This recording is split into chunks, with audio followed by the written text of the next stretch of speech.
morning, my dear students. To get a question, root 7 minus 1 by root 7 plus 1 minus root 7 plus 1 by root 7 minus 1 equal a plus b root 7. Find the values of a and b. यहाँ से हम लोग a और b का values find करेंगे. देखते हैं solution किस तरह से हम लोग इसको आगे प्रोसीड करते हैं.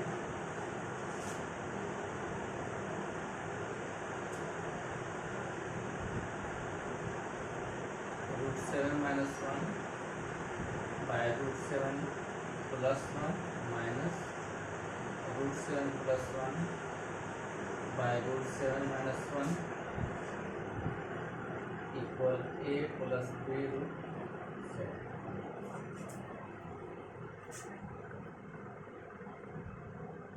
Root 7 minus 1 by root 7 plus 1.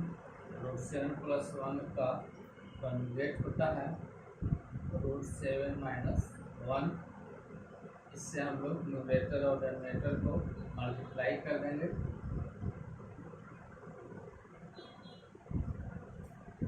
इसके बाद सेकेंड टर्म है root 7 plus 1 by root 7 minus 1. Root 7 minus 1 का कन्वर्ट होता है रूट 7 प्लस 1. तो रूट 7 प्लस 1 से हम लोग मल्टीप्लाई कर दिए न्यूमरेटर एंड डिनोमिनेटर को.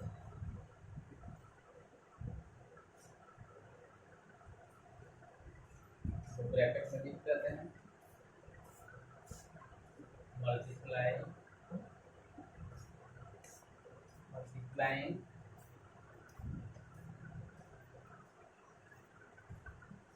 न्यूमरेटर एंड डिनोमिनेटर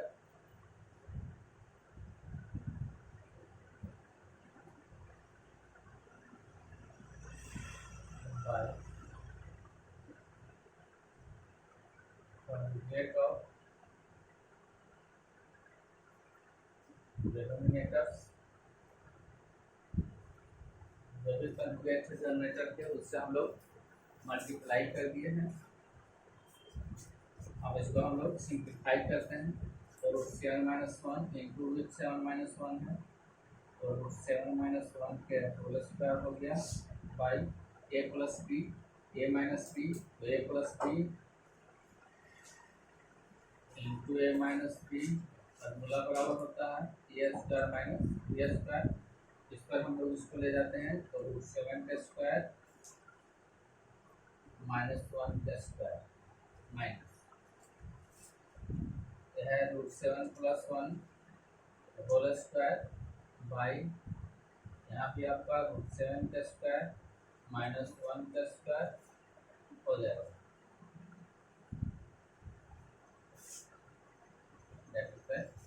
अब रूट 7 माइनस 1 के होल स्क्वायर को हम लोग इसको तोड़ेंगे. ए माइनस बी का होल स्क्वायर बराबर होता है A square plus 2ab A square minus 2ab plus B square. हो जाएगा आपका रूट 7 का square minus 2 into 1 into root 7 plus 1 का स्क्वायर बाय 7 माइनस 1 और माइनस हो जाएगा आपका रूट 7 का square plus 2 into root 7 into 1 plus 1 का square by 7 minus 1 equal A plus B root 7. इसको हम लोग थोड़ा सा सिंप्लीफाई करते हैं. रूट 7 का स्क्वायर करेंगे तो 7 हो जाएगा minus 4 into root 7 plus 1 by 6 minus. इसको भी करेंगे हो जाएगा 7 plus 2 root 7 plus 1 by 6 equal A plus B root 7. इसको अगर हम लोग सिंप्लीफाई करते हैं तो 7 और 8 हो जाएगा minus 2 root 7 by 6 minus 8 plus 2 root 7 by 6 equal 7, दोनों जगह 6 है डिनोमिनेटर में, जैसे में यहाँ 6 हो जाएगा, हम लिखेंगे 8 minus 2√7 minus 8 plus 2√7 equal a plus b√7,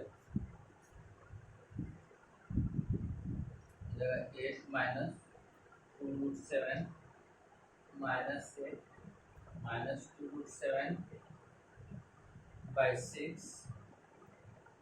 equal a plus b√7। 8 plus है और 8 माइनस है, कैंसिल हो गया, दोनों का साइन माइनस है, ऐड हो जाएगा, तो minus 4√7 by 6।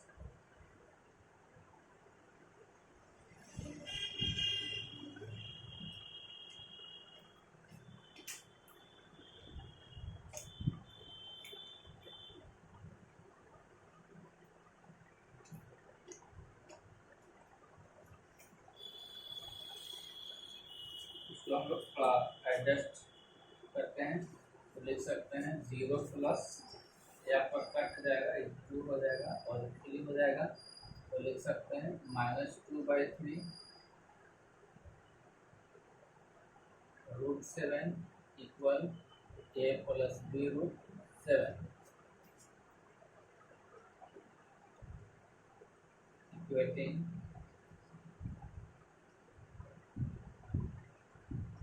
the value of rational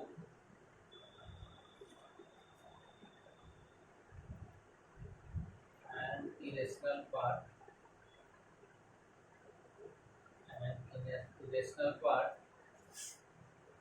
of both sides we get।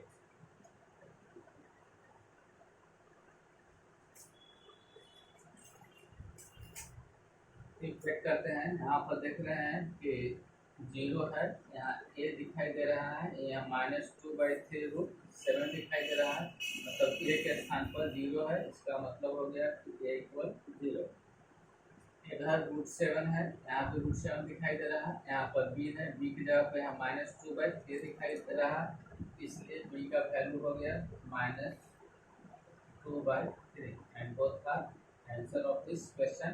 In this way you find a equal 0 and b equal -2/3।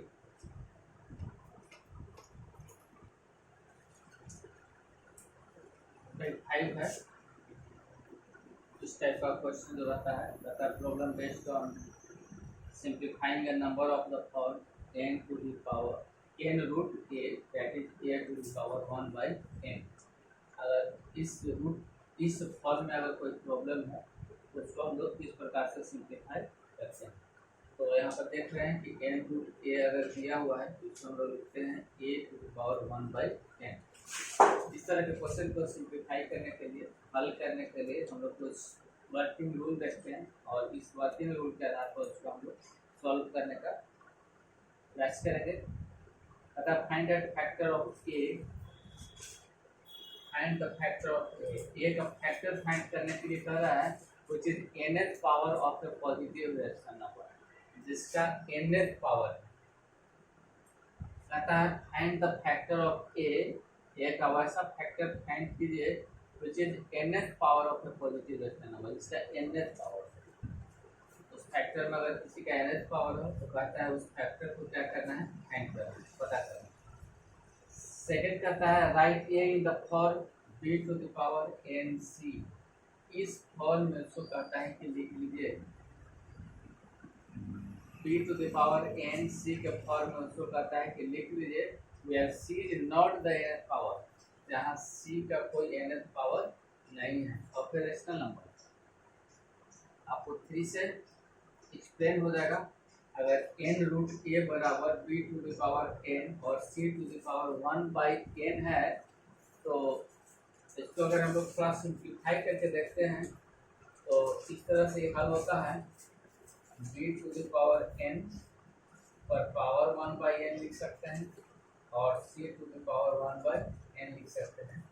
और इस और थोड़ा सा इसको हल करेंगे तो हो जाएगा b to the power n into 1/n into c to the power 1/n।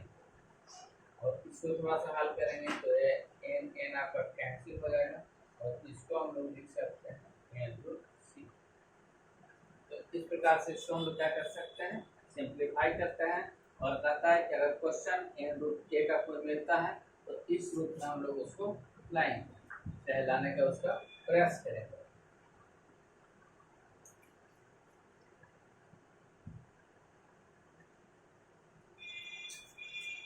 अब कहता है फोर्थ जो है यूज द फॉलोइंग लाज of exponents whichever is required. पहले भी आप एक्सपोनेंट लाज को पढ़े हैं, उसी को हम लोग फिर से एक बार देख लेते हैं और इसका यूज करता है। जहाँ पर जिसका आवश्यकता होगा, जिसका नेसेसिटी होगा, उस चीज़ को हम लोग वहाँ पर क्या करेंगे, अप्लाई करेंगे। कहता है a to the power 1/m into a to the power 1/n हो। अगर बेस सेम होता है तो पावर क्या हो जाता है, ऐड हो जाता है। तो a to the power 1/m plus 1/n लिख सकते हैं। हम लोग को याद रखना होगा कि अगर बेस सेम है तो पावर का क्या हो जाता है, ऐड हो जाता है। उसी प्रकार से अगर हम लोग डिवीजन का वर्क कर रहे हैं a to the power 1/m by a to the power 1/n है, तो इसको हम लोग लिख सकते हैं a to the power 1/m minus 1/n। अगर पावर सेम है और डिवीजन है तो पावर क्या हो जाता है, सब्ट्रैक्ट हो जाता है। और इस फॉर्म में है अगर a to the power 1/n और b to the power 1/n है, मतलब बेस अलग अलग है लेकिन पावर क्या है, अगर सेम है तो दोनों बेस को एक साथ लिख करके हम लोग उस पावर को लिख सकते हैं। और चौथा है अगर a to the power 1/m b to the power 1/m है, यहाँ पर आप लोग देख रहे हैं कि यहाँ पर बेस जो है अलग अलग है लेकिन पावर क्या है, सेम है। तो दोनों बेस के हम लोग एक साथ लिख करके और पावर को हम लोग एक ही साथ डिनोट कर सकते हैं। और पांचवा बताता है जो बहुत ही इम्पोर्टेंट है, जिसका हम लोग को करना रहता है, a to the power minus 1/n है। अगर एक्सपोनेंट वह जब अगर नेगेटिव के रूप में है तो 1/a to the power 1/n हम लोग उसको लिख सकते हैं। और छठा जो है, इससे तो आप परिचित ही हैं, a to the power m पर पावर अगर n है तो इसको हम लोग a to the power mn, दोनों जो पावर के रूप में, पावर के रूप में है, दोनों पावर का हम लोग क्या कर सकते हैं, मल्टीप्लाई कर सकते हैं। तो क्वेश्चन कुछ हम लोग देखते हैं इसी पर आधारित।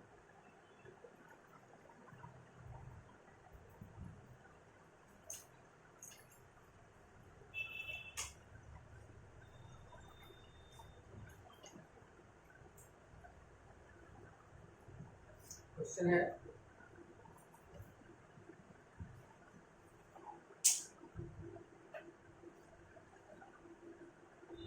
सिंप्लीफाई करना है। पहला क्वेश्चन है आपका 32 का पावर 1/5। सेकेंड क्वेश्चन है आपका 125 पर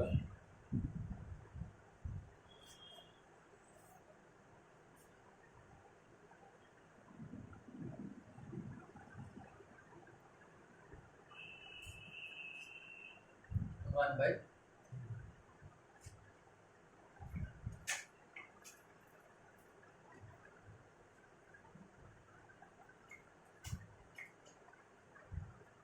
फर्स्ट क्वेश्चन लेते हैं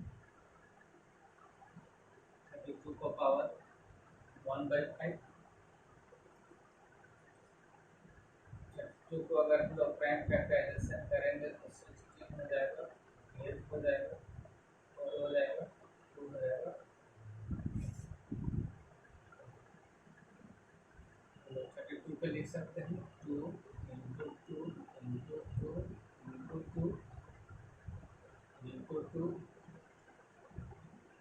पर पावर 1/5। और इसको हम लोग लिख सकते हैं 2 पर पावर 5 पर पावर 1/5। और इसको सिंप्लीफाई करते हैं 2 पर पावर 5 इंटू 1/5, तो ये 5 5 का हो जाएगा, कैंसिल हो जाएगा। तो यहाँ पर आंसर आपका आ जाता है 2। तो इस तरह से हम लोग इसको कर सकते हैं। दूसरा क्वेश्चन है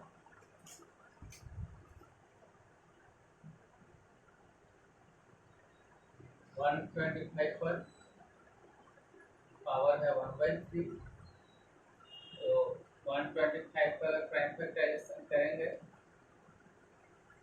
25 हो जाएगा, 5 से करेंगे तो मतलब इसको हम लोग लिख सकते हैं 5 × 5 और पावर 1/3, और इसको आप लिख सकते हैं 5 का पावर क्यूब और पावर 1/3, और फिर जब इसको हम लोग करेंगे तो 3 × 1/3 लिख सकते हैं, और फिर ये आपका कैंसिल हो जाएगा, आंसर हो जाएगा 5।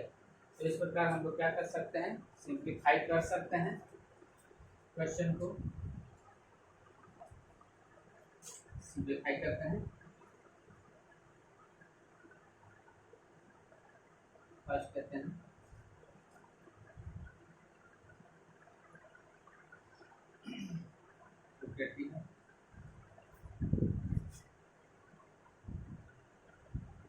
है ठीक है, तो हम लोग लिख सकते हैं 40 20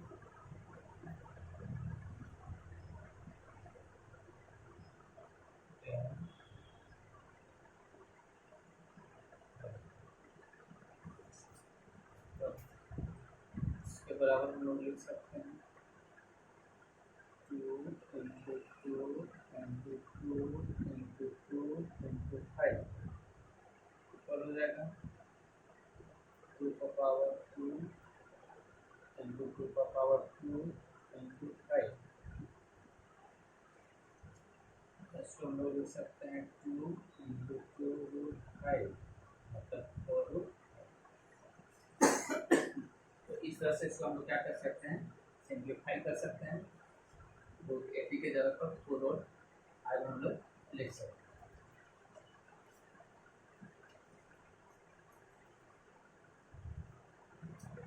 सेकंड लेते हैं,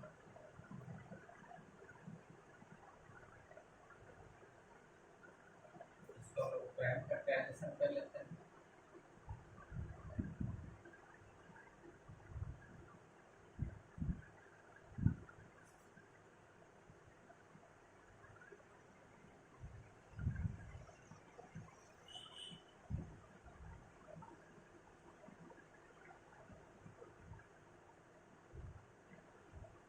इस तरह से हम लोग इसको प्राइम फैक्टराइजेशन कर सकते हैं। 1350 मगर 2 से डिवाइड करते हैं तो 675 आएगा। यहाँ पर 5 दिखाई दे रहा है, मतलब ये 5 से डिविजिबल है, 5 से अगर डिवाइड करते हैं तो 135 हो जाएगा। 135 में भी लास्ट टर्म 5, लास्ट में 5 लग रहा है, 5 से इसको हम लोग करते हैं तो यहाँ पर आ जाएगा 27 में अगर 3 से हम लोग करते हैं 7 और 2 को ऐड करते हैं तो 9 हो जाता है, मतलब सम अगर 3 से डिविजिबल है तो पूरा नंबर ही 3 से क्या होता है, डिविजिबल होता है, तो 3 से डिवाइड कर देते हैं तो यहाँ 9 आ गया और 9 आपका 3 से डिविजिबल है। इसको हम लोग लिख सकते हैं 1350 के बराबर हम लोग 1350 के बराबर हम लोग लिख सकते हैं 2 × 5 × 5 × 3 × 3 × 3। इसके बराबर हम लोग थोड़ा सा लिख सकते हैं 5 के स्क्वायर × 3 के स्क्वायर × 2 × 3। अब यहाँ देख जाएंगे 5 का स्क्वायर है और 3 का स्क्वायर है और यहाँ अंडर रूट दिया हुआ है, यहाँ पर कुछ नहीं दिया हुआ है मतलब 2 दिया हुआ है, तो यहाँ से 5 को हम लोग बाहर कर सकते हैं, यहाँ से 3 को बाहर कर सकते हैं और यहाँ अंदर में बच जाएगा आपका 2 × 3 और इसको अगर हल करते हैं तो आपका हो जाएगा 15√6। ये आपका आंसर हो जाएगा सेकंड क्वेश्चन का। और आप हम लोग थर्ड देखते हैं,